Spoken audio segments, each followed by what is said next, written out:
over lenses. It's very similar to mirrors with a couple different little caveats. We're going to start with converging lenses, and then we'll talk about diverging lenses and so on and so forth. So first, there's two types of lenses. There are converging lenses and diverging lenses. So converging lenses are going to take light in from one side. Well, actually, in general, lenses are going to take light in from one side and allow light through them as opposed to the mirror that's going to reflect them. Okay, in both cases, light will travel right through. We're going to start with the converging or convex lens. Okay, convex is referring to the shape. So this is a convex, this side. Now this is plano convex because one side is flat. This is double convex, both sides are convex. And then convex meniscus because this side is also curved. So we're going to deal with converging lens first, and then we'll deal with diverging lenses after. Right, so in terms of what a converging lens is, a converging lens forces light to converge to a single point. So we've done this in class. What happens is this is really based on the index of refraction and the bending. So you can see that as light comes in into our prism, it's going to bend, and these lights are going to start to converge. What happens if we smooth this out? We can actually get them to converge to a single point called a focal point. Okay, just like it existed for mirrors, except now it is when light passes through instead of when light reflects off, right?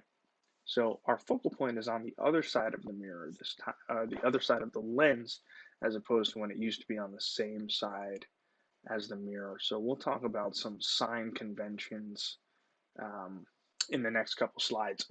First, I'd like to go over the three different rays that can be drawn. So once again, we have an object on this side, and we have our lens, right? And then we have our parallel axis.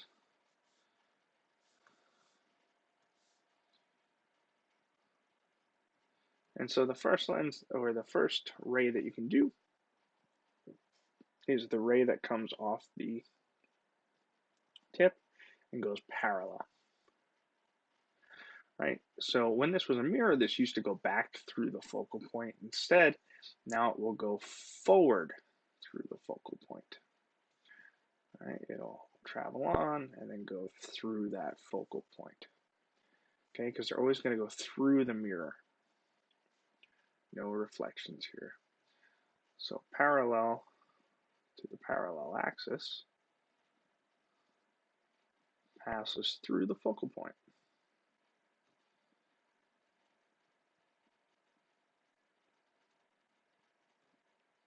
All right. So now we take a look at the second one. And the second one is very similar. If you remember, if we pass through the focal point now,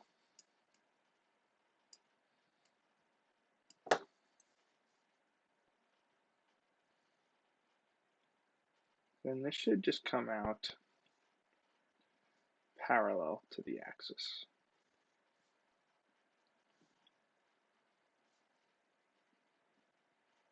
All right, so through the focal point, comes out parallel to the axis.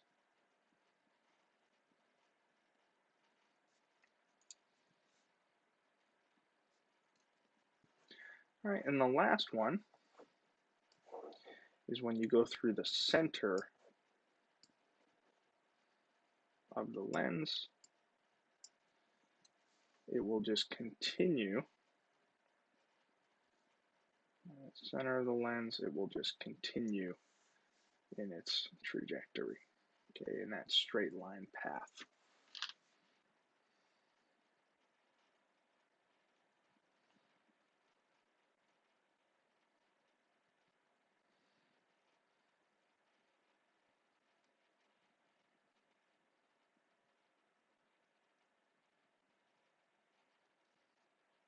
All right, so that's your three. All right, one more time. If it goes parallel to the axis, it'll go through the focal length. If it goes through the focal length, it'll come out parallel to the axis, and if it goes through the center, it will continue on the center. And you can see where these three cross, which seems to be somewhere over here. looking at the 3, that's where your image will be formed. All right, so we can actually do that real quick. I'll make a copy of this and extend the page. All right, so where will this image actually be formed?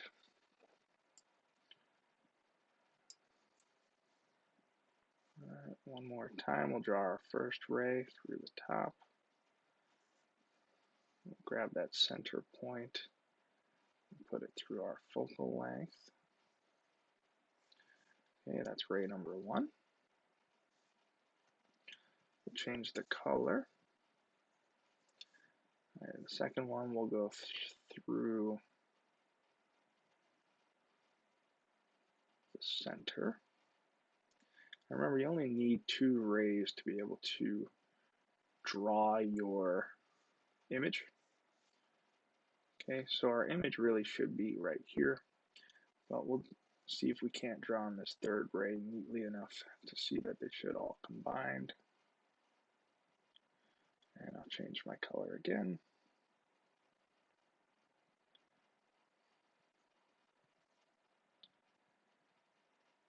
Line it up with the middle, and you can see that I am ever so slightly off. All right, but you can see the intersection is around this point right here. And so if we draw our image, it would look like this. Now, a couple things about this image, right? So this image is a real image.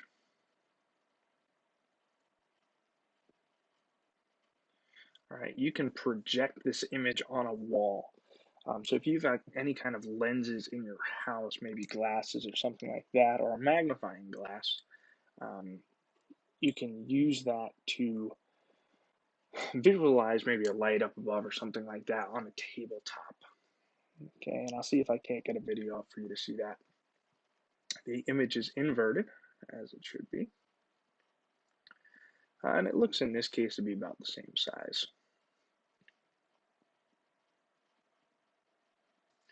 All right, so the same things that they were in the last unit when we used mirrors, they still hold true for this.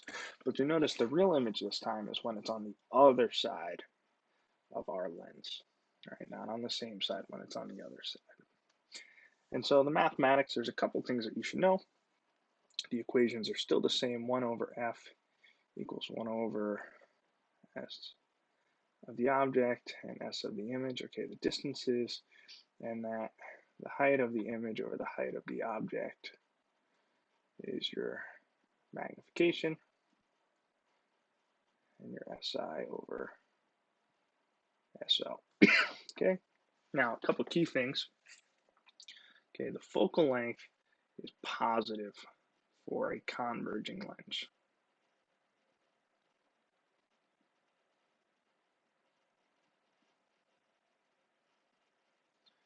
All right, it's negative for a diverging lens. D0, all right, is positive if the object's on this side,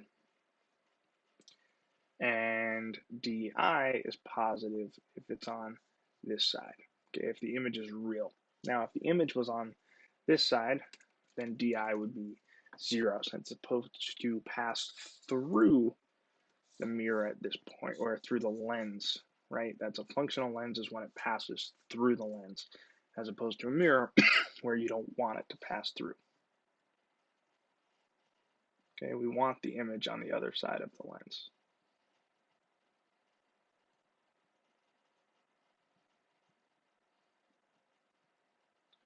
Okay, we want the image on the opposite side of the lens as the object.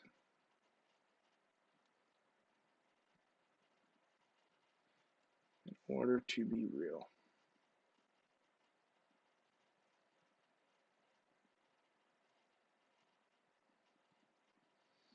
All right, that's about all there is to this.